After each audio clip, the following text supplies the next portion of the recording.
அப்படின்னு கேட்டாங்க. அபூபக்கர் சித்திக் ரலியல்லாஹு தஆலா அன்ஹு அவர்கள் சொன்னார்கள்,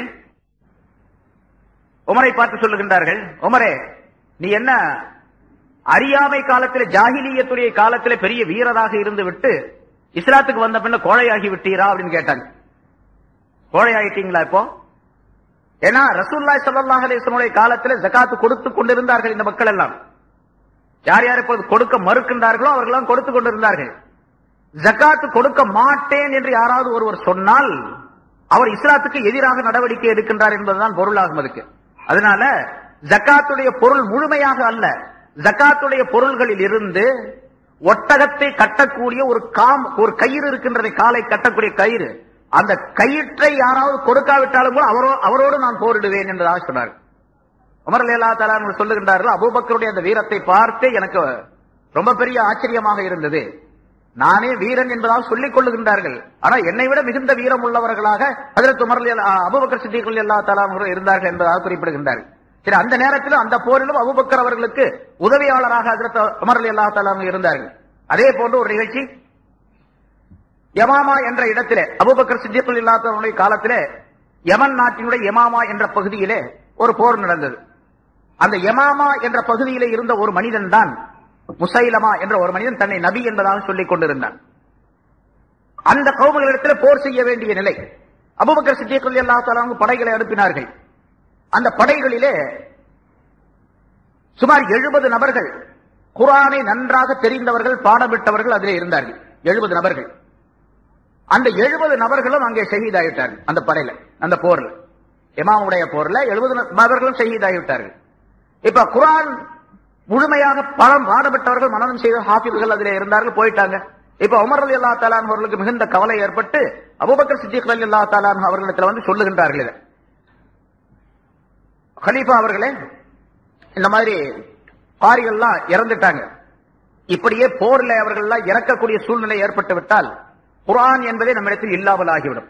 அதனால இப்பொழுது யாரிடத்துல குர்ஆன் இருக்கின்றதோ, பாடமாக்கி இருக்கின்றார்களோ அவர்களிடத்தில் எல்லாம் சென்று அந்த குர்ஆனை ஒன்றாக சேமித்து வைக்கக்கூடிய, எழுதி வைக்கக்கூடிய ஒரு வேலையை செய்ய வேண்டும் அப்படின்னு சொல்லி உமர் ரலியல்லாஹு அன்ஹு சொன்னாங்க. அபூபக்கர் சித்திக் ரலியல்லாஹு தஆலா அன்ஹு அவர்கள், ரசூலுல்லாஹ் செய்யாத வேலை நம்ம எப்படி செய்யறது, ரசூலுல்லாஹ்வுடைய காலத்திலே இது செய்யல, நம்ம எப்படி செய்யறது என்பதாக சொல்லி மறுத்தார்கள். உமர் ரலியல்லாஹு விடல, திரும்ப திரும்ப அதை சொல்லிக் கொண்டே இருந்தார்கள். இல்லை, நீங்க இப்படி செய்யல அப்படின்னு சொன்னா குர்ஆனே இல்லாம போயிடும். அப்ப குர்ஆன் ஓத தெரிந்தவர்கள் இல்லை என்று சொன்னா குர்ஆனே இல்லாமல் போயிடும் அப்படின்னாங்க. திரும்ப திரும்ப சொல்லியதின் காரணமாக அபூபக்கர் சித்திக் ரலியல்லாஹு தஆலா அவர்கள் சொல்லுகின்றார்கள், உமருடைய உள்ளத்திலே எந்த உறுதியை அல்லாஹ் தஆலா போட்டிருந்தானோ அதை என்னுடைய உள்ளத்திலே அல்லாஹ் தஆலா போட்டான். சரி, இந்த வேலையை கட்டாயமா செய்யணும் என்பதாக எனக்கு உறுதி ஏற்பட்டு விட்டது. சரி, இதை யார் செய்யறது? ஏன்னா குர்ஆனை பாடமாக்குறது, முழுமையாக பாடமாக்குறது யாரும் கிடையாது. இப்ப இருக்க ஹாப்ஸா மாதிரி அல்ஹம்துலில்லாஹ் ஆரம்பிச்சு குல்லாஹு ரப்பின் நாஸ்ல முடிக்கிற ஹாப்ஸாக்கள் யாரும் கிடையாது. ஏன்னா ஒவ்வொருத்தருக்கும் ஒரு பகுதி தெரியும். முழுமையாக பாடமாக்கிறது ஒரு சில பேர் தான் இருப்பாங்க. அதனால இதை யார் செய்யறது? பல பேர்கிட்ட இருந்து அதை கலெக்ஷன் பண்ணி எடுத்து ஒரு இதை எழுதி ஒரு புத்தகமாக கொண்டு வந்து சேர்க்கணும். யார் செய்யறது? அப்போ உமர் ரலியல்லாஹு தஆலா அவர்கள் தான் சொன்னார்கள், ஸைத் இப்னு சாபித் இருக்கிறார், அவர்தான் குர்ஆனை எழுதக்கூடியவராக, வஹி எழுதக்கூடியவராக அவர் இருந்தார் ஸல்லல்லாஹு அலைஹி வஸல்லம் காலத்தில். அவரிடத்தில் இந்த பொறுப்பை ஒப்படைப்போம், அவர் இளைஞராக இருக்கின்றார், செய்வார் என்பதால் அவர் கூப்பிடப்பட்டார். அழைத்து வரப்பட்டு அவரிடத்தில் இந்த 2 பேரும் சேர்ந்து சொல்றாங்க, அபூபக்கர் உமர் 2 பேரும் சேர்ந்து ஸைத் இப்னு சாபித் இடத்துல சொல்றாங்க, இந்த மாதிரி குர்ஆனை ஒன்று சேர்த்து கொண்டு வந்து நீங்க கொடுக்கணும் அப்படின்னு. அபூபக்கர் எப்படி கேட்டாரோ அதே போல அவர் கேட்கிறார். ஸைத் இப்னு சாபித் கேட்டார், ரசூலுல்லாஹ் ஸல்லல்லாஹு அலைஹி வஸல்லம் காலத்துல இல்லாத வேலையை நீங்க 2 பேரும் சேர்ந்து எப்படி செய்யறீங்கன்னு கேட்டார். எப்படி செய்யறீங்க நீங்க? அதை சராசரி செய்யாத வேலையை செய்யலாமா? செய்யக்கூடாது அப்படின்னாங்க. 2 பேரும் சேர்ந்து திரும்ப திரும்ப எனக்கு சொல்லிக் கொண்டே இருந்தார்கள், வலியுறுத்தி கொண்டே இருந்தார்கள். அந்த 2 பேருடைய உள்ளத்திலே என்ன அல்லாஹ் போட்டிருந்தா அதை என்னுடைய உள்ளத்துல போட்டு அல்லாஹ் தஆலா கட்டாயமாக செய்ய வேண்டும் என்று எனக்கு எண்ணம் ஏற்பட்டு விட்டது. சரி, நான் போறேன் அப்படின்னு சொல்லிட்டாங்க, செய்யறேன் அப்படின்ட்டாங்க. அது மாதிரி அவர் சொல்லுகின்றார், அங்க இருக்கக்கூடிய மலையை பெயர்த்தி எடுத்து இந்த பக்கம் கொண்டு வந்து வச்சிடுங்க அப்படின்னு சொன்னாலும் எனக்கு லேசா இருந்திருக்கும். அதை விட கஷ்டமான வேலை இந்த வேலை, குர்ஆனை ஒன்றாக சேர்க்கிறது அப்படிங்கிறது.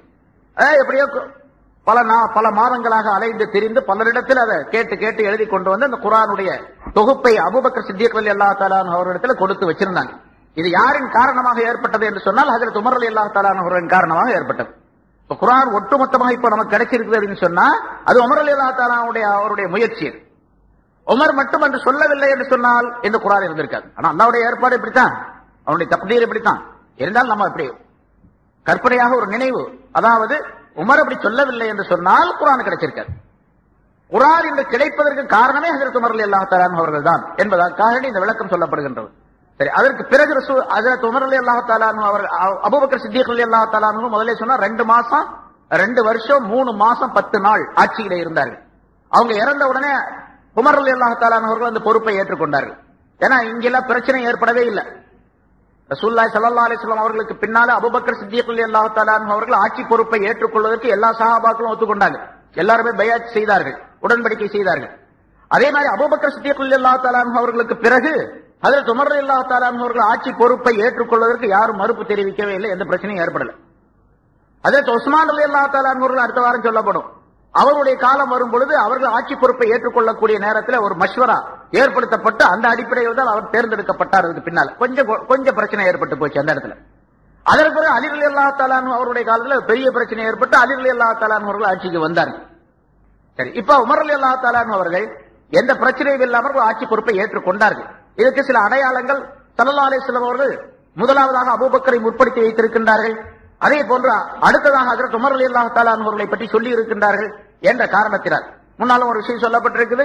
ஸல்லல்லாஹு அலைஹி வஸல்லம் அவர்கள் இந்த 4 நபர்களை குறித்து உள்ள விஷயங்களை ஹதீஸ்களிலே சொல்லக்கூடிய நேரத்தில் அந்த ஹதீஸிலே முதல்ல அபூபக்கர் சித்திக் ரலியல்லாஹு தஆலா அன்ஹு அவருடைய பேர் வரும், 2வது உமருடைய பேர் வரும், 3வது உஸ்மானுடைய பேர் வரும், 4வது அலியினுடைய பேர் வரும்.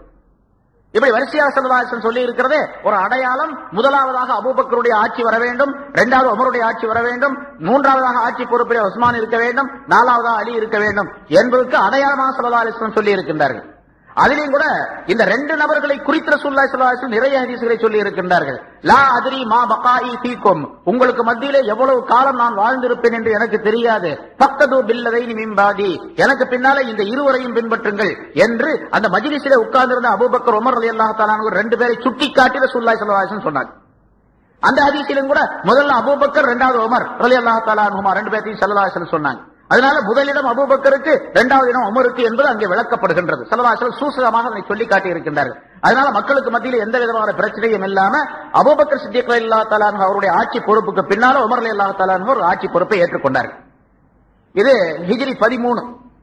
ஸல்லல்லாஹு அலைஹி வஸல்லம் 10ல மௌத்தானாங்க. 11, 12 2 வருஷம். 13வது வருஷத்துல கொஞ்ச நாள் ஜமாதுல் ஆஹிர் பிறை 22 வரைக்கும் அதற்கு அபூபக்கர் சித்திக் ரலியல்லாஹு தஆலா அன்ஹு ஆட்சியில இருந்தாங்க. அதே 22வது பிறை அன்னைக்கு ஹிஜ்ரி 13வது வருஷம் ஜமாதுல் ஆஹிர் மாதம் பிறை 22வது நாள் ஹஜ்ரத் உமர் ரலியல்லாஹு தஆலா அன்ஹு ஆட்சி பொறுப்பை ஏற்றுக்கொண்டார்கள். அபூபக்கர் சித்திக் ரலியல்லாஹு தஆலா அன்ஹுடைய ஆட்சி காலத்துல ஸல்லல்லாஹு அலைஹி வஸல்லம் காலத்துல ரசூலுல்லாஹ் என்று கூப்பிட்டுக்கிட்டு இருந்தாங்க. ஜனங்கள்லாம் ஸல்லல்லாஹு அலைஹி வஸல்லம் ரசூலுல்லாஹ்னு கூப்பிடுவாங்க. யா ரசூலுல்லாஹ்னு சொல்லுவாங்க, ரசூலுல்லாஹ்னு சொல்லுவாங்க. அபூபக்கருடைய காலத்துல அபூபக்கரை எப்படி கூப்பிட்டாங்க? கலீஃபத்து ரசூலில்லா, அல்லாஹ்வுடைய ரசூலுடைய கலீஃபா அப்படின்னு சொல்லிட்டு இருந்தாங்க. கலீஃபத்து ரசூலில்லா அப்படின்னு சொல்லிட்டு இருந்தாங்க. உமர் ரலியல்லாஹு தஆலாவுடைய காலம் வந்த உடனே கலீஃபத்தி ரசூலில்லா, அல்லாஹ்வுடைய ரசூலுடைய கலீஃபாவுடைய கலீஃபா அப்படின்னு சொல்லிட்டு இருந்தாங்க. இது என்ன ரொம்ப நீட்டம். அப்புறம் இன்னொரு கலீஃபா வந்தா கலீஃபத்தி ரசூலுல்லான்னு சொல்லி, அப்புறம் 4வது வந்தா 4 சேர்க்கணும். ரொம்ப வம்பா போயிடும் அப்படின்னு சொல்லிட்டு ஒருத்தர் என்ன பண்ணாரு, நீங்க மூமின்களுக்கெல்லாம் தலைவரா இருக்கிறீங்க இல்லையா, அப்படின்னா அமீருல் மூமின் சொன்னா என்ன அப்படின்னு கேட்டாங்க. சொல்லலாமே அப்படின்ட்டாங்க. அதனால அமீருல் மூமினின். ஹஜ்ரத் உமர் ரலியல்லாஹு தஆலா ஆட்சியுடைய ஆரம்ப காலத்திலேயே அவர்களுக்கு அமீருல் மூமினின் என்று அவர்களை அழைக்கப்பட்டது. அதனால அமீருல் மூமினின் என்ற பெயர் பின்னால எல்லாத்துக்குமே வந்துருச்சு. யார் யார் ஆட்சி பொறுப்பை ஏற்றுக்கொள்ளுகின்றார்களோ அவர்களுக்கெல்லாம் அமீருல் மூமினின் என்ற பெயர் வந்துவிடும். இப்ப ஹஜ்ரத் உமர் ரலியல்லாஹு தஆலா அவர்கள் பொறுப்பை ஏற்றுக்கொண்ட உடனே பலவிதமான பிரச்சனைகள் அவருக்கு ஏற்பட்டன. பல பிரச்சனைகள் ஏற்பட்டன. அந்த பிரச்சனைகளை எல்லாம் போர்க்களங்களிலே சந்தித்தார்கள். பல நாடுகள் வெற்றி கொள்ளப்பட்டன. ஈரான், ஈராக்கு, ஆதர்பைஜான், ஷாம், மிஸ்ர், இது போன்ற நாடுகள். ஆப்பிரிக்காவில் பல நாடுகள், ஹிம்மஸ், இந்த காதிசியா போர் மிக பிரபலமானது காதிசியா போர். அதே மாதிரி எர்மூக் என்ற இடத்துல ஒரு போர் நடந்தது. 1,00,000 எதிரிகள் இருந்தார்கள். முஸ்லிம்கள் 30,000 பேர் இருந்தாங்க. 3 1 பங்கு தான் இருந்தாங்க, அதை விட குறைவாக இருந்தார்கள். ஆனால் வெற்றி முஸ்லிம்களுக்கு கிடைத்தது. அதே போல அந்த இடத்துல அந்த போர்களில் எல்லாம் ஹஜ்ரத் காலித் இப்னு வலீத் ரலியல்லாஹு தஆலா அன்ஹு கலந்து கொண்டு வெற்றியை ஈட்டி தந்தார்கள். கடைசியாக சரித்திரம் நீளமானது. காலித் இப்னு வலீத் ரலியல்லாஹு தஆலா அன்ஹு அவர்களை அவர் வெற்றி வீரர் என்பதாக புகழ ஆரம்பித்து விட்டார்கள் மக்கள் எல்லாம். இந்த மாதிரி பெரிய வெற்றி காலிதின் காரணமாக ஏற்படுகின்றது அவர் வெற்றி வீரராக இருக்கின்றார் என்பதாக சொல்லப்பட்ட நேரத்திலே இந்த செய்தி ஹஜ்ரத் உமர் ரலியல்லாஹு தஆலா அன்ஹு அவர்களுக்கு மதீனாவில் கிடைத்தது. அப்போ வெற்றிக்கு காரணம் ஹாலித் பின் வலீத் தான் என்பதாக மக்களிடத்தில் பரவலாக ஒரு நம்பிக்கை ஏற்படக்கூடிய சூழ்நிலை ஏற்பட்ட உடனே அல்லாஹ்வுடைய நம்பிக்கை போய் ஹாலிதின் மீது நம்பிக்கை வச்சிருவாங்க இந்த ஆளுங்க. அதனால சரியில்லை என்பதாக சொல்லி உடனே அங்க இருக்கக்கூடிய ஒருவருக்கு அந்த போர்க்களத்தில் லெட்டர் எழுதினாங்க.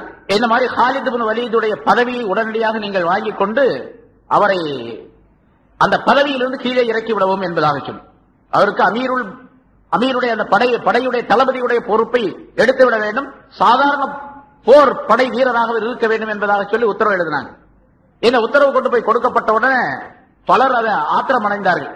என்ன இவர் திடீர்னு ஹாலித் பின் வலீத் அவரின் காரணமாக எவ்வளவு பெரிய நன்மைகள் ஏற்பட்டுக் கொண்டிருக்கின்றன, எவ்வளவு பெரிய வெற்றி ஏற்படுகின்றது, எதிரிகள் எல்லாம் எப்படி பயப்படுகின்றார்களுடைய பேரை கேட்ட உடனே இந்த மாதிரி ஒரு ஏற்பாடு செஞ்சிட்டாங்களேன்னு சொல்லிட்டு ஹாலித் பின் வலீத் ரலியல்லாஹு தஆலா அன்ஹு இடத்தில் இந்த செய்தி தெரிவிக்கப்பட்ட உடனே சொன்னாங்க, அமீருல் மூமினீன் அவர் தான் நமக்கு அமீராக இருக்கிறார், அவர் என்ன சொல்லுகின்றாரோ அதற்கு கட்டாயமாக கட்டுப்பட வேண்டும். கட்டுப்படலை அப்படின்னு சொன்னா அது அல்லாஹ்வுக்கு கட்டுப்படாத அவனுடைய ரசூலுக்கு கட்டுப்படாத விஷயமாக ஆயிடும். ஆகவே அவங்க என்ன சொல்றாங்களோ அதை நான் கட்டாயமா கேட்கிறேன் அப்படின்னு சொல்லி தன்னுடைய தலப்பாகை கழற்றி கொடுத்தாங்க, தன்னுடைய ஆயுதங்களை கழற்றி கொடுத்தாங்க. சாதாரண ஒரு போர் வீரராக இருந்தே கடைசி வரைக்கும் போரிட்டார்கள் என்பதாக வரலாற்றில் சொல்லப்பட்டிருக்கிறது. இது ஹஜ்ரத் உமர் ரலியல்லாஹு தஆலா அன்ஹு அவர்கள் தூர நோக்கான விஷயம். சில பேர் இது குறை சொல்லக்கூடியவர்களும் கூட உண்டு. எப்படி உமர் ரலியல்லாஹு தஆலா அன்ஹு அப்படி செய்யலாத, அவருக்கு புகழ் ஏற்பட்டா ஏற்பட்டு போகுது, அதே மாதிரி புகழ் இவருக்கு தானே கிடைச்சிச்சு. உமரை பற்றி தான் மக்கள் எல்லாம் புகழ்ந்து கொண்டிருந்தாங்க, இவர் ஆட்சியிலிருந்து இறங்கிட்டாரா அப்படின்னு கேட்கக்கூடியவர்கள் எல்லாம் தவறாக விளங்கக்கூடியவர்கள் எல்லாம் உண்டு. அப்படி அர்த்தம் அல்ல. உமர் ரலியல்லாஹு தஆலா அன்ஹு அவர்களை புகழ்ந்தார்கள் என்று சொன்னால் உமர் ரலியல்லாஹு தஆலா அன்ஹு அவர்கள் அவருடைய அந்தஸ்து அவருடைய நிலை எப்படி இருந்தது என்று சொன்னால் அவர்கள் ஆட்சி பொறுப்பில் இருந்து கொண்டு இருந்தார்கள். அந்த ஆட்சி பொறுப்பு அந்த நேரத்தில் அவர்களிடத்தில் இல்லாவிட்டால் மக்களுக்கு மத்தியில் குழப்பங்கள் ஏற்பட்டு மக்கள் எல்லாம் இஸ்லாத்தை விட்டே போய்விடக்கூடிய சூழ்நிலை ஏற்படும். அதனால் அவர்கள் இருந்துதான் ஆக வேண்டும். புகழ்கின்றார்கள் என்று சொன்னால் மக்கள் புகழ்கின்றார்கள், அந்த புகழ்ச்சியை இவர்கள் விரும்பவே கிடையாது. அதே மாதிரி ஹஜ்ரத் அபூபக்கர் சித்திக் ரலியல்லாஹு தஆலா அன்ஹு அவர்கள் மக்கள் எல்லாம் அவர்களை புகழக்கூடிய நேரத்திலே அல்லாஹ் தஆலாவிடத்தில் தனிமையாக இருந்து இப்படி துஆ செய்வார்களாம், யா அல்லாஹ், என்னை பற்றி நான் எவ்வளவு தெரிந்திருக்கின்றேனோ அதை விட என்னை பற்றி நீ அதிகமாக தெரிந்திருக்கின்றாய், என்னை பற்றி இந்த மக்கள் எவ்வளவு தெரிந்திருக்கின்றார்களோ அதை விட என்னை பற்றி நான் அதிகமாக தெரிந்திருக்கின்றேன். ஆகவே இவர்கள் புகழக்கூடிய புகழ்ச்சிக்காக வேண்டி என்னை நீ குற்றம் பிடித்து விடாதே அப்படின்னு சொல்லுவாங்க, துஆ கேட்பாங்க அடிக்கடி. இப்ப நம்ம அப்படியா இருக்கிறோம்? புகழல அப்படின்னு சொன்னா என்னடா நான் வந்தேன் ஒரு வார்த்தை கூட சொல்ல மாட்டாங்க நம்மளை பத்தி அப்படின்னு நினைக்க கூடியது. ஒண்ணுமே இருக்காது, வெறும் டப்பாவா இருப்பான், காலி டப்பா. இவனை புகழ்ந்து சொல்லக்கூடிய நிகழ்ச்சி இருக்கணும் அப்படின்னு சொல்லி விரும்புறான். அதுக்கு மாலை வேணும், துண்டு வேணும், அது வேணும், இது வேணும், பட்டம் வேணும், பதவி வேணும், போர்டு பெருசா இருக்கணும், கட் அவுட் வைக்கணும் அப்படின்லாம் சொல்லி நினைக்கக்கூடிய மனிதர்கள் நம்ம ஆளுகள்ல, மற்றவங்களை விட்டுருங்க, நம்ம ஆளுகளே நிறைய பேர் இருக்கிறாங்க. இந்த மாதிரி இஸ்லாத்தை தெரிஞ்சவங்களே நிறைய பேர் இருக்கிறாங்க, இஸ்லாத்துடைய இந்த நிகழ்ச்சிகள் தெரிஞ்சவங்களே பல பேர் இருக்கிறாங்க. அவங்க எல்லாம் புகழ்ச்சிக்கு தகுதியானவர்கள். யாரு புகழ்றாங்களோ அல்லாஹ்வே புகழ்றான், மலக்குகள் புகழ்றாங்க. அப்படிப்பட்ட புகழ்ச்சிக்குரிய மனிதர்கள் தங்களுக்கு புகழ் சேர்க்கப்பட்ட நேரத்தில் இப்படி அல்லாஹ் தஆலா இடத்தில் தங்களுடைய பணிவை தெரியப்படுத்தினார்கள். நான் கேட்கல இந்த புகழ், அவங்க எல்லாம் சொல்றாங்க, அவங்க சொல்றதுக்காக என்ன நீ குற்றம் பிடிச்சிடாதே அப்படின்னு சொல்லி கேட்டாங்க, அழுதாங்க. ஹஜ்ரத் அபூபக்கர் சித்திக் ரலியல்லாஹு தஆலா அடிக்கடி இந்த துஆவை கேட்பார்கள் என்ற வரலாற்றில் சொல்லப்பட்டிருக்கிறது. அதே மாதிரி தான் உமர் ரலியல்லாஹு தஆலா அவர்கள் இங்கே ஹாலித் ரலியல்லாஹு தஆலா அவர்களுக்கு செய்யப்பட்ட நிகழ்ச்சி என்னவென்று சொன்னால் அவரின் காரணமாக அவர்களுக்கு ஏற்பட்ட அந்த புகழ்ச்சியின் காரணமாக மக்கள் தவறாக நடந்துவிடக்கூடாது. அல்லாஹ்வுடைய அந்த மதிப்பு, அல்லாஹ்வுடைய புகழ், அல்லாஹ் தஆலா தான் இதை செய்கின்றான் என்ற எண்ணம் மாறிவிடக்கூடாது. ஏன்னா வெற்றியை தருவதும் தோல்வியை தருவதும் ஹாலிதுடைய கையில் கிடையாது, அது அல்லாஹ்வுடைய கையில் இருக்கு. அதனால அதை நம்ப வேண்டும் என்பதற்காக அப்படி செய்தார்கள் என்பதாக குறிப்பிடப்பட்டது. இது போன்று ஏராளமான போர்கள் நடைபெற்றன. அந்த போர்களில் எல்லாம் பல வெற்றிகளை ஈட்டி தந்தவர்கள் ஹஜ்ரத் உமர் ரலியல்லாஹு தஆலா அன்ஹு அவர்கள். ஏராளமான கனிமத்துடைய பொருள்கள் ஏராளமாக கைப்பற்றப்பட்டன. உமர் ரலியல்லாஹு தஆலாவுடைய ஆட்சி காலத்தில் தான் ஒவ்வொரு சஹாபியுடைய வீட்டிலும் அந்த போர்க்களத்திலே கிடைக்கக்கூடிய அந்த கனிமத் பொருள்கள் பங்கிடப்பட்டு ஒவ்வொரு சஹாபியுடைய வீட்டிலும் ஏராளமான பொருள்கள் குவிக்கப்பட்டிருந்தன. அரசாங்க ஹசானாவிலே ஏராளமான பொருள்கள். அந்த காலத்துல நோட்டுகள் எல்லாம் கிடையாது, எப்படி 500 1000 எல்லாம் கிடையாது, 1 ரூபாய் 2 ரூபாய் எல்லாம் கிடையாது. எல்லாம் தங்கம் வெள்ளி, தீனார் திர்ஹம் அப்படித்தான் இருந்துச்சு. அத தீனார் திர்ஹத்தை எடுத்துட்டு வர்றதா மூட்டையில தான் தூக்கிட்டு வரணும், சாக்கு பையில அள்ளிட்டு வரணும் நிறைய. ஒவ்வொரு வீட்லயும் பாத்தீங்கன்னு சொன்னா பல சாக்கு பையில நெல் அடிக்க வைக்கிற மாதிரி அடுக்கி வச்சிருப்பாங்க, சாக்கு பையில போட்டு கட்டி வச்சிருப்பாங்க. சில வீட்டுகள்ல போட்டு கொட்டி வச்சிருப்பாங்க, அது பாட்டுக்கு நிறைய இருக்கு. ஆனா எல்லா பொருள்களையும் ஏழை எளியவர்களுக்கு தானம் தர்மமாக கொடுக்கக்கூடிய பழக்கங்களும் இருக்கு. அப்படிப்பட்ட ஒரு சூழ்நிலை ஹஜ்ரத் உமர் ரலியல்லாஹு தஆலாவுடைய ஆட்சி காலத்தில் தான் ஏற்பட்டது. ஹஜ்ரத் உமர் ரலியல்லாஹு தஆலா அவர்களை பற்றி ஸல்லல்லாஹு அலைஹி வஸல்லம் அவர்கள் நிறைய புகழ்ந்து சொல்லி இருக்கின்றார்கள். ஒரு சில விஷயங்களை சொல்லி முடிச்சுக்கலாம். 1 மணி நேரத்தை முடிக்கணும், 1.25 மணி நேரம் ஆயிடுச்சு, 1.5 மணி நேரம் ஆயிடுச்சு. ஒரு 2-3 விஷயத்தை சொல்லி முடிச்சுக்கோங்க. ஸல்லல்லாஹு அலைஹி வஸல்லம் அவர்கள் சொன்னார்கள், நான் ஒரு தடவை ஒரு கனவு கண்டேன்.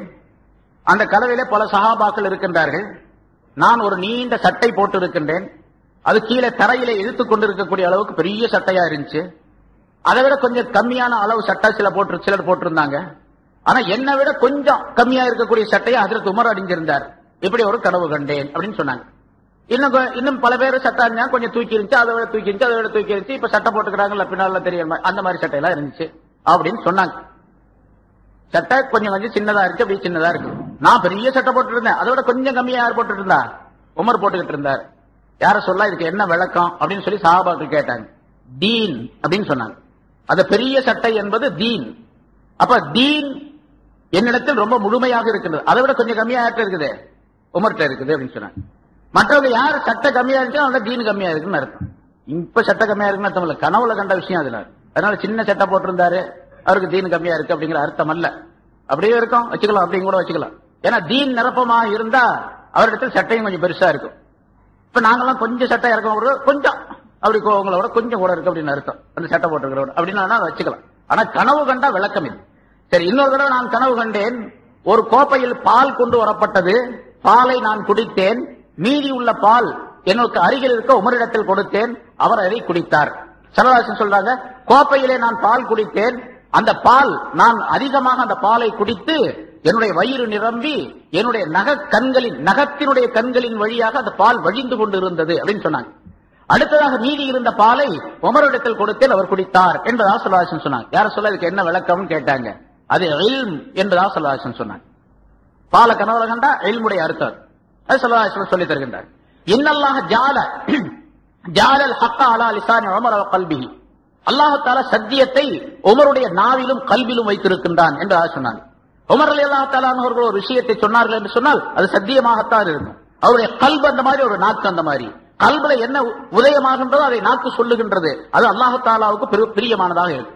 ஏன்னு கேட்டா, லவ்கான பாதி நபியுன் லகான உமர், எனக்கு பின்னால் நபி என்பவர் ஒருவர் வர வேண்டும் என்று சொன்னால் அது உமராகத்தான் இருப்பார் என்றும் ரசூலுல்லாஹி ஸல்லல்லாஹு அலைஹி வஸல்லம் சொன்னாங்க. அதனால ஸல்லல்லாஹு அலைஹி வஸல்லம் அவர்கள் பாராட்டி சொன்ன ஹதீஸ்கள், உமர் ரலியல்லாஹு தஆலா அவர்களை பாராட்டி சொன்ன ஹதீஸ்கள் ஏராளமாக இருக்கின்றன. ஏன்னா ஸல்லல்லாஹு அலைஹி வஸல்லம் அவர்கள் எந்த வழியை காட்டி தந்தார்களோ அந்த வழியில மிக உறுதியாக இருந்தார்கள். ஷைத்தானும் கூட அவரை கொண்டு பயப்படக்கூடிய நிலை இருந்தது. ஷைத்தானும் கூட பயப்பட்டான். ஒரு சமயம் அதற்கு ரசூலுல்லாஹி ஸல்லல்லாஹு அலைஹி வஸல்லம் வீட்டுக்கு போனாங்க. உள்ள போறதுக்கு உத்தரவு கேட்டாங்க. உள்ள போனா உத்தரவு கேட்டு தான் போகணும், வீட்டுக்குள்ள போகணும். உத்தரவு கேட்டாங்க. உள்ள வீட்டுக்குள்ள சில பெண்கள் இருந்தார்கள், குறைஷியுடைய சில பெண்கள். அவங்க ஸல்லல்லாஹு அலைஹி வஸல்லம் அவர்களிடத்தில் சிரிச்சு பேசிக்கிட்டு இருந்தாங்க, சத்தம் போட்டு பேசிக்கிட்டு இருக்கிறாங்க.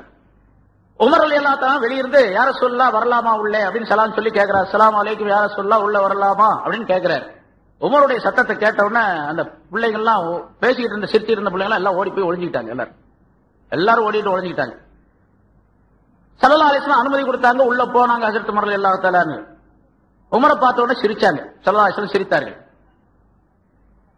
யார சொல்லலாம், அல்லாஹ் தஆலா தங்களை சிரிப்புக்குரியவர்களாகவே ஆக்கி வைப்பானாக. என்ன காரணம் சிரிச்சீங்க தெரிஞ்சுக்கலாமா? ஏன்னா உள்ள போறவங்க பார்த்து சிரிச்சாங்கன்னு சொன்னா, என்கிட்ட வர்றீங்கன்னு வச்சுங்க, ஆபீஸ்க்கு வீட்டுக்கு வர்றீங்க, நீங்க வந்தவன அப்படின்னு சொன்னா ஒரு மாதிரியா இருக்குமா இல்லையா? என்னடா அது நம்மளை பார்த்து என்ன கிண்டல் பண்றாரு, அது மாதிரி ஏதாச்சும் நினைச்சிருப்பாரு. அது உமர் ரலியல்லாஹு தஆலா என்ன விஷயம், ஏன் சிரிச்சீங்கன்னு கேட்டாங்க.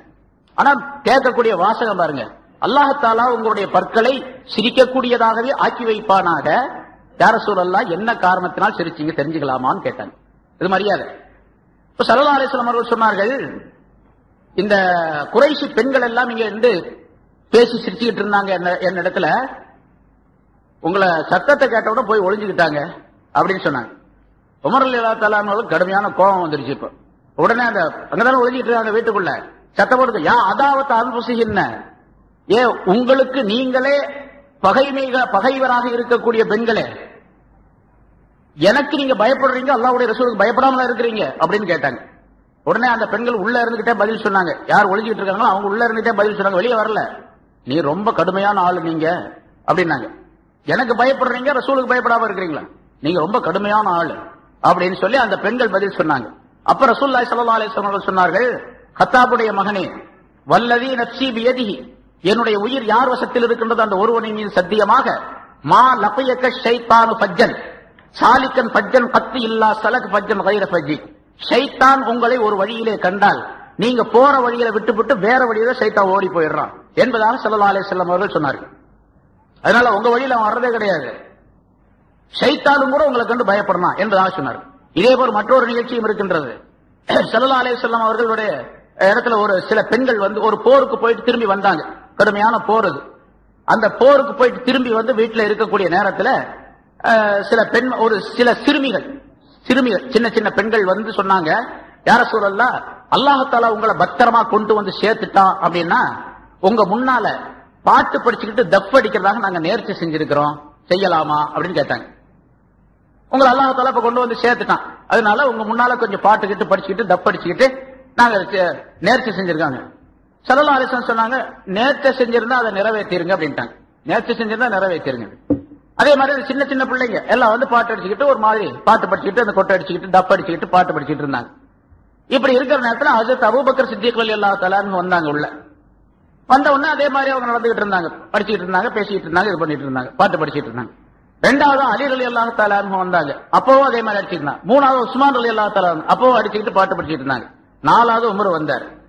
வந்த உடனே இவங்க எல்லாம் என்ன பண்ணாங்க தெரியுமா, இந்த கொட்டு அடிச்சவங்க எல்லாம் சின்ன சின்ன பிள்ளைங்க எல்லாம், அதனால எல்லாம் ஓடி ஒளிஞ்சுக்கல முதல்ல போல. அந்த கொட்டு அடிச்சிட்டு இருந்தாங்க பாருங்க, தப்பு அதெல்லாம் கீழே போட்டு அது மேல உட்காந்துக்கிட்டாங்க. தப்புன்னு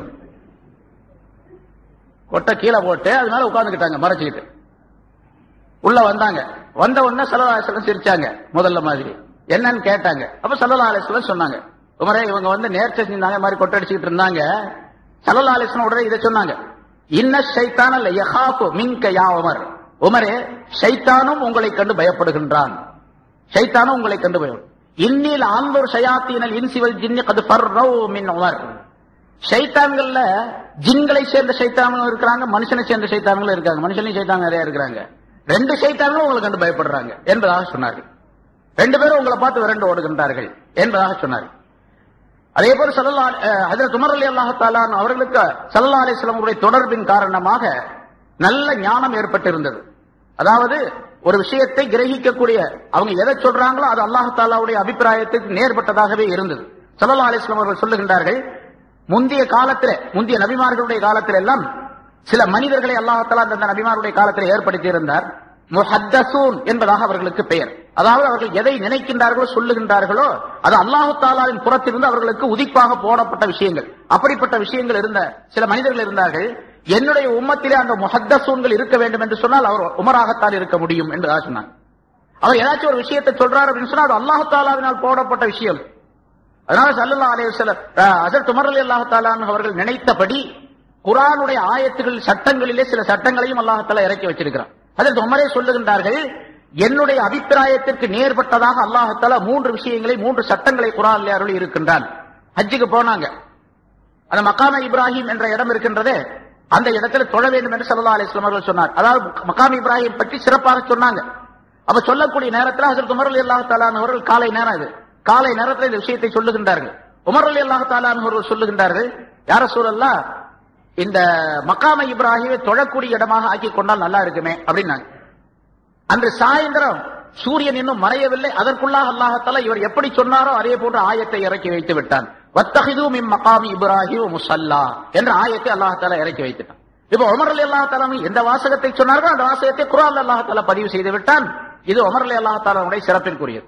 அதே போன்று ஸல்லல்லாஹு அலைஹி வஸல்லம் அவர்களிடத்தில் மதீனாவில் இருக்கக்கூடிய நேரத்தில் ஒரு தடவை சொன்னாங்க, யா ரசூலல்லாஹ், உங்களுடைய மனைவியர்களை நீங்க கொஞ்சம் மறைஞ்சிருக்க சொன்னா நல்லா இருக்கும். பர்தாவுடைய ஆயத்தை இப்ப வரல. ஏன்னா உங்களுடைய மனைவியர்களிடத்தில் பல பேர் வந்து பேசுறாங்க, இவங்களெல்லாம் எங்களுக்கு தாயார்களா உம்முல் மூமினீன்களாக இருக்கின்றார்கள். ஆகவே நல்லவர்களும் வருகின்றார்கள், கெட்டவர்களும் வருகின்றார்கள். நல்ல எண்ணம் உள்ளவர்களும் இருப்பார்கள், கெட்ட எண்ணம் உள்ளவர்களும் இருப்பார்கள்.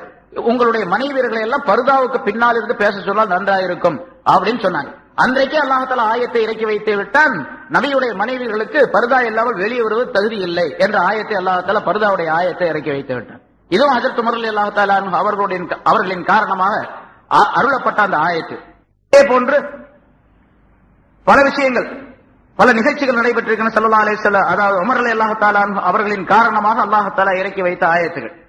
இது மது சம்பந்தமான ஆயத்து இருக்கின்றது. அதுவும் ஹஜ்ரத் உமர் ரலியல்லாஹு தஆலா அவர்களுடைய விருப்பத்தின்படிக்கு அல்லாஹ் தஆலா இறக்கி வைத்தார். ஏன்னா அடிக்கடி கேட்டுக்கொண்டே இருப்பார்கள், அல்லாஹும்ம பய்யின் லனா ஃபில் ஹம்ரி பயானன் ஷாஃபியா, மதுவுடைய விஷயத்திலே யா அல்லாஹ் எங்களுக்கு தெளிவான ஒரு தீர்ப்பை நீ வழங்குவாயாக, தெளிவான விஷயத்தை சொல்லித் தருவாயாக என்று அடிக்கடி கேட்டுக்கொண்டே இருந்த காரணத்தால் படிப்படியாக அந்த மதுவுடைய சட்டத்தை அல்லாஹ் தஆலா ஹராமாக்கி வைத்தான் என்பதாக சொல்லப்பட்டு இருக்கின்றது. இப்படி ஏராளமான விஷயங்கள். அதே போன்று உமர் ரலியல்லாஹு தஆலா அவர்களுக்கு பொதுவாக இந்த கராமத் என்று சொல்லுகின்றன, நபிமார்களுக்கு ஏற்பட்டால் அதிசயமான விஷயங்கள் ஏற்பட்டால் அதுக்கு பேர் முஅஜிஸா, வலிமார்களுக்கு ஏற்பட்டால் அதுக்கு பேர் கராமத். இந்த கராமத்துக்கு அடிப்படையாக ஹஜ்ரத் உமர் ரலியல்லாஹு தஆலா அவர்களிருந்து ஆரம்பமாகின்றது. ஒரு போர்க்களம், போர் செய்யக்கூடியவர்கள் போர் செய்து கொண்டிருக்கின்றார்கள். இங்கே ஹஜ்ரத் உமர் ரலியல்லாஹு தஆலா மதீனாவிலே குத்பா ஓதி கொண்டிருக்கின்றார்கள். குத்பா ஓதி கொண்டிருக்கக்கூடிய நேரத்திலே, பிரச்சாரம் செய்து கொண்டிருக்கக்கூடிய நேரத்திலேயே ஒரு வாசகத்தை சொல்லுகின்றார்கள், யா சாரியா அல் ஜபல் அப்படின்னு சொன்னாங்க. பேசிக் கொண்டிருக்கக்கூடிய விஷயத்துக்கு இந்த வார்த்தைக்கு சம்பந்தமே இல்லை. சாரியா என்பது ஒரு மனிதருடைய பெயர். அவரை கூப்பிட்டு சொல்லு, சாரியாவே ஜபலை பாருங்கள், அதாவது மலையை பாருங்கள் அப்படின்னு சொன்னாங்க. மலையை கவனியுங்கள் அப்படின்னு சொல்லி இந்த சாரியா என்ற சஹாபி தான் ஒரு போருக்கு, போர்க்களத்தில் தளபதியாக அமீராக நியமனம் செய்யப்பட்டு அந்த போருக்கு அனுப்பப்பட்டு இருக்கின்றார். அந்த போர்க்களத்தில் அங்கு அவர் போர் செய்து கொண்டிருக்கின்றார். போர் செய்து கொண்டிருக்கக்கூடிய நேரத்தில் ஒரு மலையினுடைய பின்புறத்தில் எதிரிகள் தாக்குவதற்காக பின்னோக்கி அங்கிருந்து வந்து கொண்டிருக்கின்றார்கள். அந்த மலையின் பின்புறத்தில் இருந்து வந்து கொண்டிருக்காங்க. இவங்க இந்த பக்கம் பார்த்து சண்டை போட்டுக்கிட்டே இருக்கிறாங்க. மலையை கவனிக்கலன்னு சொன்னா அவங்க மலை மேலே ஏறி வந்து இவங்களை தாக்கக்கூடிய வாய்ப்பு இருக்கின்றது. இந்த காட்சி ஹஜ்ரத் உமர் ரலியல்லாஹு தஆலா அவர்களுக்கு பல ஆயிரக்கணக்கான மைல்களுக்கு அப்பால் இருக்கக்கூடிய உமர் ரலியல்லாஹு தஆலா அவர்களுக்கு அந்த காட்சியை அல்லாஹ் தஆலா காட்டி கொடுத்தான். சத்தம் போட்டாங்க, யா சாரியா அல் ஜபல் அப்படின்னு சொல்லி. இப்ப காட்டினது ஒண்ணு, ஹஜ்ரத் உமர் ரலியல்லாஹு தஆலா மதீனாவிலிருந்து சத்தம் போடுறாங்க. இந்த சத்தத்தை உடனடியாக எப்படி நம்ம டிவியின் மூலமாக, ரேடியோவின் மூலமாக, வயர்லெஸின் மூலமாக அந்த சத்தத்தை நம்ம கேட்டுக்கிட்டு இருக்கிறோமோ, இதை ஹஜ்ரத் உமர் ரலியல்லாஹு தஆலா அவர்களுக்கு எந்த கருவியும் இல்லாமல் அல்லாஹ் தஆலா ஏற்படுத்தினார். இந்த சாரியா என்பவர் இந்த சத்தத்தை கேட்டார். உடனே மலையை திரும்பி பார்த்தார். 2 பேர் 4 பேர் அனுப்பின படைகள் பார்த்தா பின்னால படைகள் இருக்கு. உடனே இங்க இருந்து போனாங்க. அந்த மலை, அந்த எதிரிகளை வென்றார்கள், வெற்றி பெற்றார்கள் என்பதாக சம்பவம் சொல்லப்பட்டு இருக்கின்றது. எகிப்து நாட்டு அம்ர் இப்னு ஆஸ் ரலியல்லாஹு தஆலா அவர்கள் அரசராக இருந்தார்கள். அந்த காலத்துல அந்த நாடு வளமாக இருப்பதற்கு காரணம் நைல் நதி. நைல் நதியில தண்ணீர் எப்பொழுதுமே வற்றாது. ஒரு தடவை அந்த நதியில தண்ணி வர, மிக நீளமான நதி அது, மிகப்பெரிய நதி, அழகான இனிமையான தண்ணீர் அது. அந்த தண்ணீர் வற்றி விட்டது. அப்பொழுது அந்த ஊரில் இருந்தவர்கள் சொன்னார்கள், பழைய பழக்கப்படி இஸ்லாத்தை ஏற்றுக்கொள்வதற்கு முன்னாலே அவர்கள் குஃப்ரில் இருக்கக்கூடிய காலத்துல என்ன வழக்கம் என்று சொன்னால், நைல் நதியில தண்ணீர் வரவில்லை என்று சொன்னால் ஊரில் இருக்கக்கூடிய யாராவது ஒருவரை அதற்கு பலியிட வேண்டும். அந்த ஆத்துல வச்சு வெட்டணும், ஆளை பலியிட்டணும். பலி கொடுத்தால் அந்த தண்ணீர் வரக்கூடிய வாய்ப்பு ஏற்படும் அப்படின்னு சொல்லி சொன்னாங்க. அம்ர் இப்னு ஆஸ் ரலியல்லாஹு தஆலா அவர்கள் கவர்னரா இருந்தார், ஒத்துக்கல. அப்படி நரபலி இடுவதற்கெல்லாம் மார்க்கத்தில் அனுமதி கிடையாது. வேணா முதல்ல உமர் ரலியல்லாஹு தஆலா அதாவது கலீஃபாவுக்கு, அமீருல் முஃமினீனுக்கு லெட்டர் எழுதுவோம் என்று சொல்லி ஒரு லெட்டர் எழுதினாங்க. இந்த மாதிரி இந்த மக்கள் செய்யக்கூடிய பழக்கம் இருக்கின்றது, என்ன செய்யலாம், மக்கள் எல்லாம் அதை செய்ய சொல்லி சொல்றாங்க, நிர்பந்தம் பண்றாங்க, என்ன செய்யலாம் அப்படின்னு சொல்லி கேட்டு லெட்டர் எழுதினாங்க. ஹஜ்ரத் உமர் ரலியல்லாஹு தஆலா அவர்கள் திரும்ப ஒரு லெட்டர் எழுதினாங்க. அந்த லெட்டர்ல எப்படி எழுதி இருந்தாங்க, நைல் என்ற நதியே, நைல் நதியே, நீ உன்னுடைய விருப்பத்திற்கு தண்ணீரை வரச் செய்வதாக இருந்தால், ஓடச் செய்வதாக இருந்தால், நீ உன்னுடைய இஷ்டத்துக்கு செய்து கொள், எப்படி செய்யணுமோ அப்படி செஞ்சுக்க. இல்லை நீ அல்லாஹ்வுடைய உத்தரவு கொண்டுதான் தண்ணீரை ஓட்டிக் கொண்டு இருக்கின்றாய் என்று இருந்தால், இந்த கடிதம் கண்டவுடனே நீ தண்ணீரை ஓட்டுவாயாக என்பதாக எழுதியிருந்தாங்க. அம்ர் இப்னு ஆஸ் கவர்னர் அந்த லெட்டர் கொடுத்து இந்த லெட்டர் கொண்டு போய் அந்த ஆத்துல போட சொன்னாங்க. லெட்டர் போட்டதான் தாமதம், உடனடியாக தண்ணி வந்துச்சு.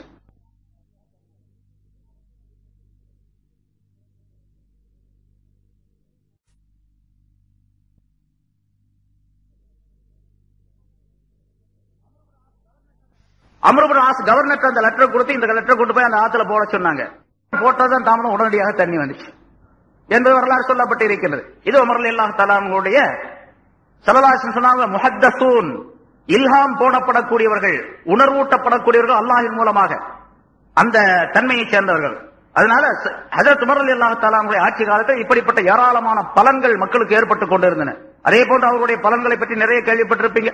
அவங்க நகர்வலம் இரவு நேரத்தில் வருவாங்க, பலவிதமான மக்களுடைய அந்த குறைகளை கண்டுபிடித்து அதை நிவர்த்தி செய்யக்கூடியவர்களாக இருந்தார்கள் என்ற செய்திகள் எல்லாம் நிறைய சொல்லப்பட்டு இருக்கின்றன. ஒரு பெண் ஒரு நாள் இரவில மாறு வேடம் போட்டு போய் கொண்டிருக்கின்றார்கள். ஒரு பெண் தனிமையில் இருந்து பாடிக்கொண்டிருக்கின்றாள். இரவு நேரத்தில் ஒரு பாட்டு, அழகான பாட்டு பாடுறான். 4 அடி கொண்ட ஒரு பாட்டை பாடிட்டு இருக்கிறான். இவங்க செவத்துக்கு பின்னால இருந்து வெளியே தெருவுல இருந்து கேட்கிறாங்க. அந்த பெண் அரபியில அந்த பாட்டை பாடுறா, என்னுடைய அல்லாஹுடைய பயம் மட்டும் எனக்கு இல்லை என்று சொன்னால் என்னுடைய இந்த கட்டிலே வேறொரு மனிதன் என்னுடன் இருந்திருப்பான் என்ற கருத்துப்பட ஒரு பாட்டை பாடுகின்றார். இவங்க உமர் ரலியல்லாஹு தஆலா வெளியிருந்து, எவ்வளவு அநியாயம் பாருங்க, என்னுடைய ஆட்சியில ஒரு பொண்ணு இப்படி பாடுறதா அப்படின்னு சொல்லி உடனே என்ன பண்ணாங்க, அந்த செவரை ஏறி குதிச்சு உள்ள போயிட்டார். அந்த பெண் பாடுறாங்க நல்லா தெரியுது, என்னாலும் செவரை ஏறி குதிச்சு உள்ள போயிட்டார். உள்ள போன உடனே அந்த பெண் பயந்து போயிட்டான். யார் அது பாடுறதுன்னு கேட்டாங்க. நீ யார் அப்படின்னு சொல்லி கேட்டாங்க.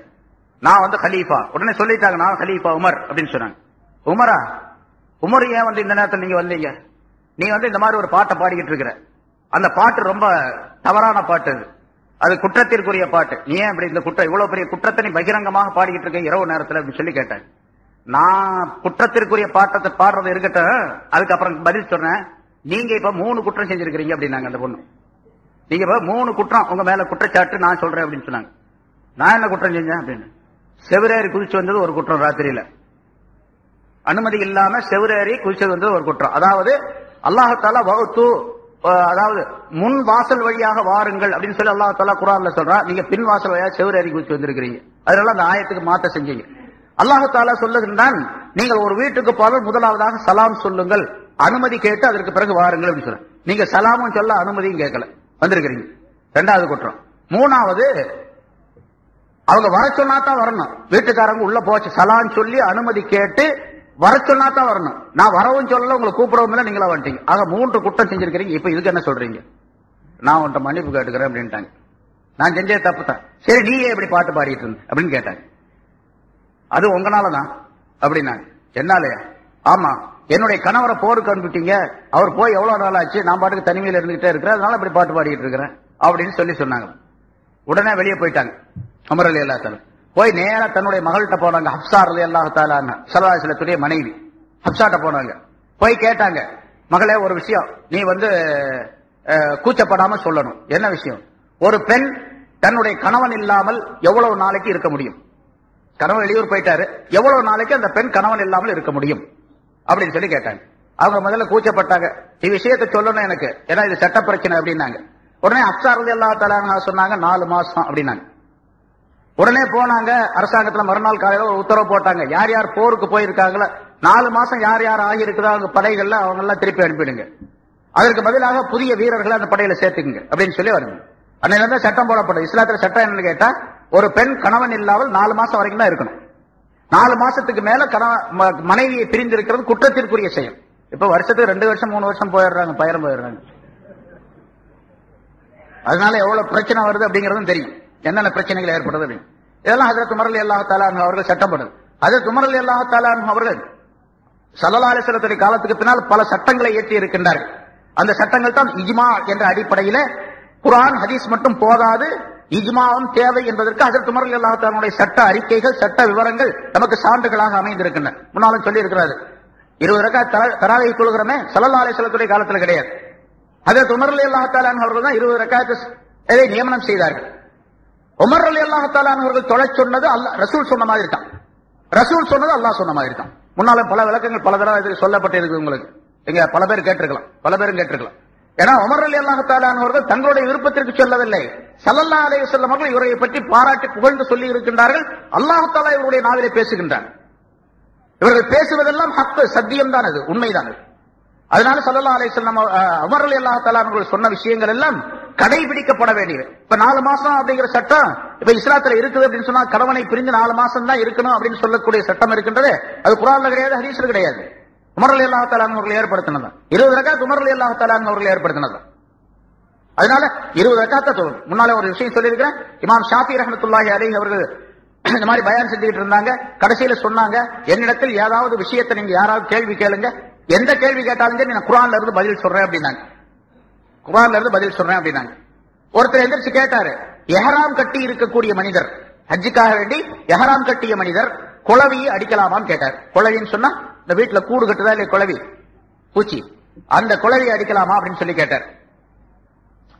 இப்ப உமர் ஷாஃபி ரஹ்மத்துல்லாஹி அலைஹி என்ன சொல்லணும், குர்ஆன்ல இருந்து பதில் சொல்லணும்.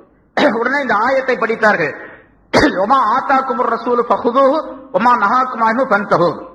நம்முடைய தூதர் முஹம்மது ஸல்லல்லாஹு அலைஹி வஸல்லம் அவர்கள் எந்த விஷயங்களை எல்லாம் உங்களுக்கு கொண்டு வந்து கொடுத்தாரோ அதை அப்படியே எடுத்துக் கொள்ளுங்கள், செயல்படுத்துங்கள். எதை வேண்டாம் என்று தடை செய்திருக்கா அதை விட்டுடுங்க அப்படின்னு அல்லாஹ் தஆலா சொல்றான் குர்ஆன்ல. ரசூல் சொன்னதை கேளுங்க, ரசூல் சொல்லாத விட்டுடுங்க அப்படின்னு சொல்லி. அந்த ரசூல் ஸல்லல்லாஹு அலைஹி வஸல்லம் அவர்கள் சொன்னார்கள், லா அத்ரி மா பகாயி ஃபீக்கும், உங்களுக்கு மத்தியிலே எவ்வளவு காலம் நான் வாழ்ந்திருப்பேன் என்று எனக்கு தெரியாது.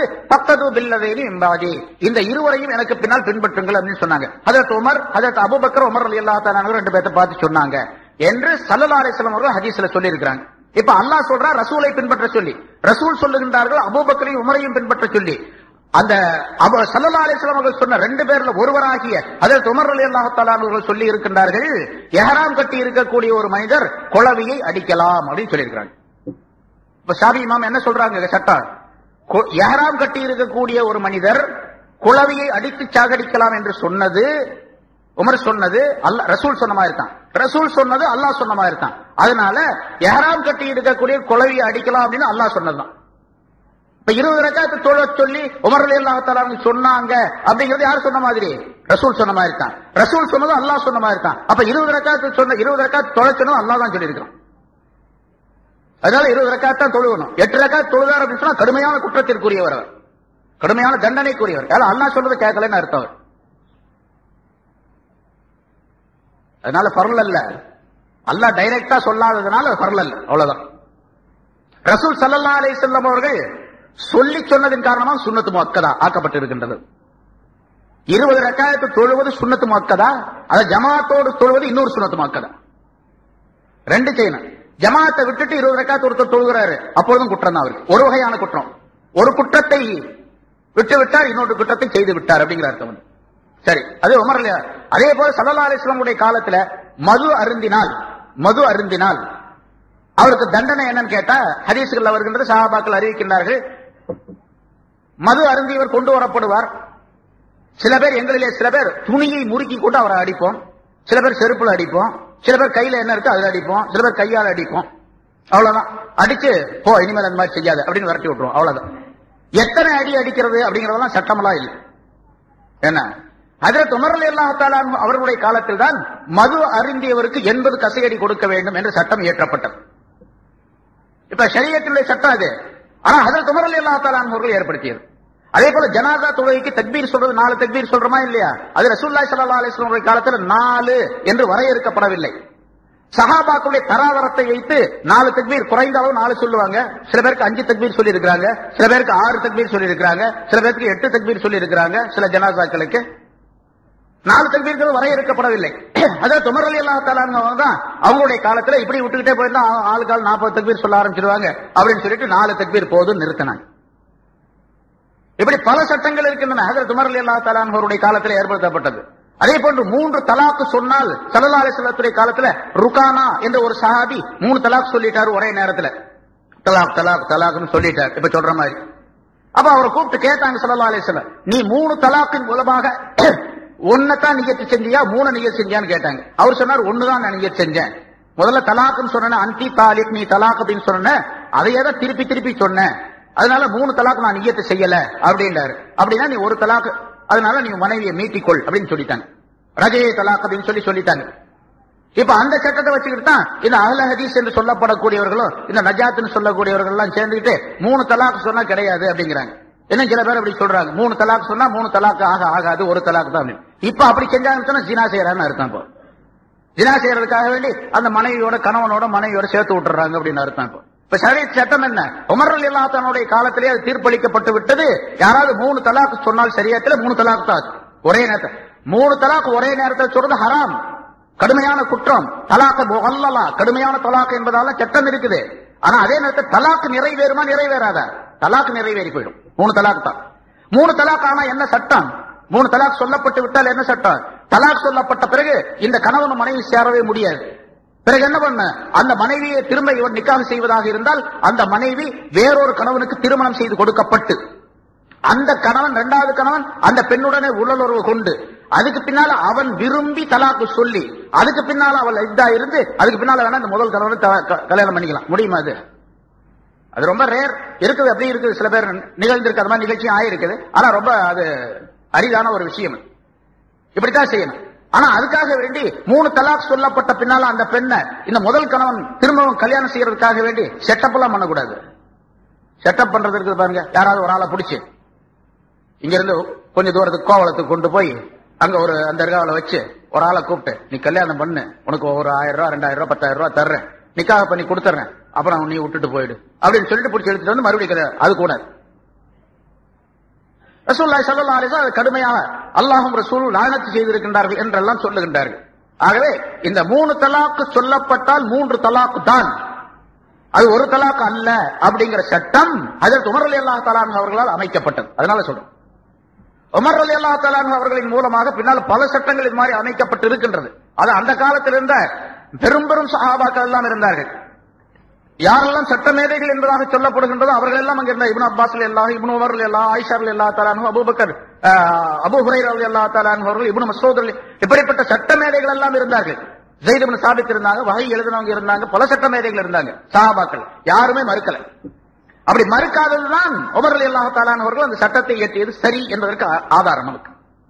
உமர் ரலியல்லாஹு தஆலா அன்ஹு அவர்கள் சாதாரணமான ஒரு மனிதர் அல்ல, மிகப்பெரிய மனிதராக, மிகச்சிறந்த அல்லாஹ் தஆலாவுடைய அருள் பெற்ற மனிதராக வாழ்ந்திருந்தார்கள் என்பதற்கு இது மாதிரி நிறைய சான்றுகள் இருக்கின்றன. ஆக உமர் ரலியல்லாஹு தஆலா பொதுவாக சஹாபாக்கள் மிக உயர்ந்தவர்கள். அதில் குறிப்பாக இந்த 4 கலீஃபாக்களும் மிகச்சிறந்த அல்லாஹ் தஆலாவுடைய அருள் பெற்றவர்களாக இருந்தார்கள் என்பதை நம்பி அவர்கள் என்ன சொன்னார்களோ, எப்படி செயல்பட்டார்களோ அந்த வழிமுறையிலே செயல்படக்கூடிய பாக்கியத்தை அல்லாஹ் தஆலா எனக்கும் உங்களுக்கும் தந்தருள்வானாக என்று கேட்டு முடிக்கிறேன். வாஹிரு தஅவானா அல்ஹம்துலில்லாஹி ரப்பில் ஆலமீன். اللهم صل على سيدنا محمد وعلى ال سيدنا محمد وبارك وسلم عليه. ربنا آتنا في الدنيا حسنة وفي الآخرة حسنة وقنا عذاب النار. وصلى الله تعالى وسلم على خير خلقه سيدنا محمد وآله وصحبه أجمعين والحمد لله رب العالمين. صلى الله على محمد صلى الله عليه وسلم. صلى الله على محمد صلى الله عليه وسلم. صلى الله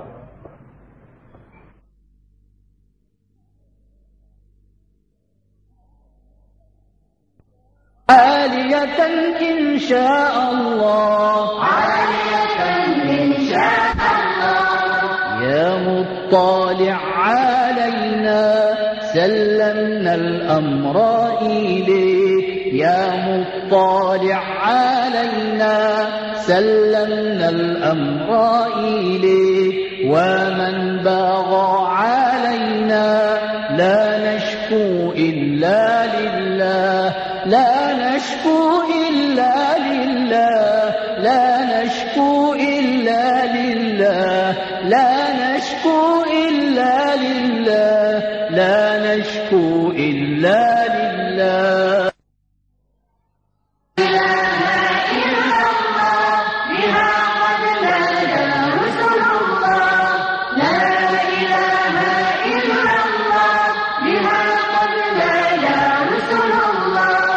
وستبقى في كل زمان عالية إن شاء الله، عالية إن شاء الله، عالية إن شاء الله، عالية إن شاء الله، عالية إن شاء الله. لا إله إلا الله بها قد نادى رسل الله، لا إله إلا الله بها قد نادى رسل الله، وستبقى في كل زمان عالية إن شاء الله، عالية إن شاء الله، عالية إن شاء الله، عالية إن شاء الله، عالية إن شاء الله. لا إله إلا الله، لا إله إلا الله، لا إله إلا الله، لا إله إلا الله، لا إله إلا الله، لا إله إلا الله، لا إله إلا الله، لا إله إلا الله.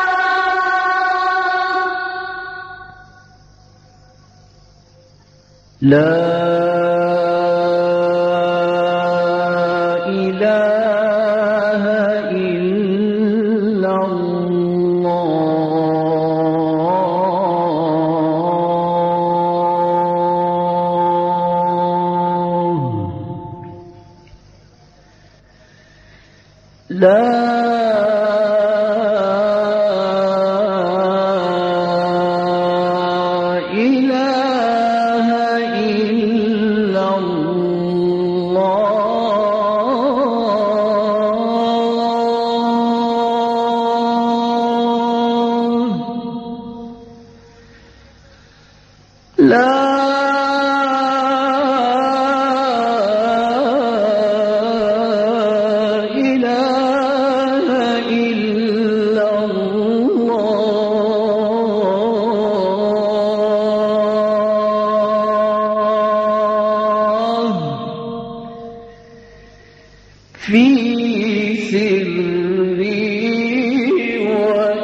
محمد رسول الله عليه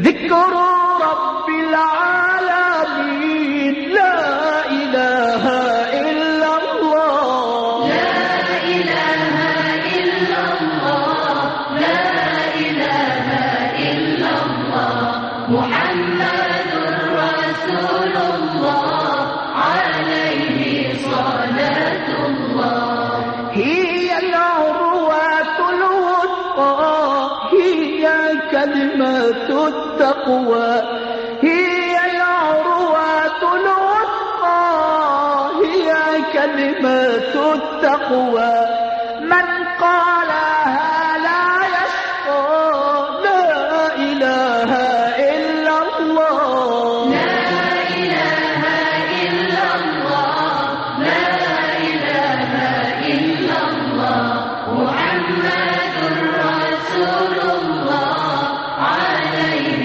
صلاة الله كرروها يا إخوان نوروا بها المكان كرروها يا إخوان عطروا بها المكان إنا مفتاح الجنان لا إله إلا الله لا إله إلا الله لا إله إلا الله محمد رسول الله عليه صلاة الله قد أتانا في الأخبار عن النبي المختار قد أتانا في الأخبار عن النبي المختار أن أفضل الأذكار لا إله إلا الله لا إله إلا الله لا إله إلا الله محمد رسول الله عليه صلاة الله لقد جاء في الأصول عن النبي الرسول لقد جاء في الأصول عن النبي الرسول أن أفضل ما نقول لا إله إلا الله لا إله إلا الله لا إله إلا الله محمد رسول الله عليه صلاة الله لقد جاء في الآثر عن النبي الآبر لقد جاء في الآثر عن النبي الآبر أن المنجي من سقر لا إله إلا الله لا إله إلا الله لا إله إلا الله محمد رسول الله عليه صلاة الله قد أتانا في السنة عن النبي أنه قد أتانا في السنة عن النبي أنه قال مفتاح الجنة لا إله إلا الله لا إله إلا الله لا إله إلا الله محمد رسول الله عليه صلاة الله لا إله إلا الله لا إله إلا الله محمد رسول الله عليه صلاة الله لا إله إلا الله لا إله إلا الله محمد رسول الله عليه صلاة الله لا إله إلا الله لا إله إلا الله محمد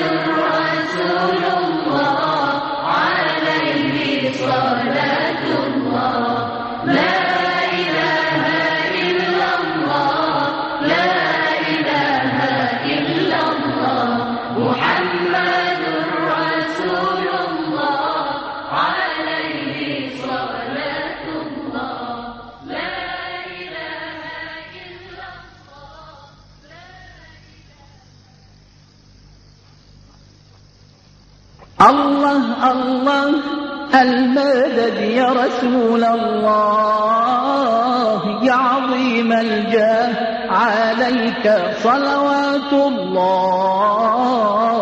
الله الله المدد يا رسول الله، يا عظيم الجاه عليك صلوات الله. صاحب الحضرة أكرمنا منك بنظرة، يا أبا الزهراء والقاسم وعبد الله. الله الله المدد يا رسول الله، يا عظيم الجاه عليك صلوات الله. عبد بالباب يرتجي لثم الأعتاب، جد بالجواب مرحبا قد قابلنا. الله الله المدد يا رسول الله، يا عظيم الجاه عليك صلوات الله. أنت المعروف بالجود مقري الضيوف، إني ملهوف أغثني بحق الله. الله الله المدد يا رسول الله، يا عظيم الجاه عليك صلوات الله. أنت المختار وبمدحك تجلى الأكدار، أجرني من النار واشفع لي يا رسول الله.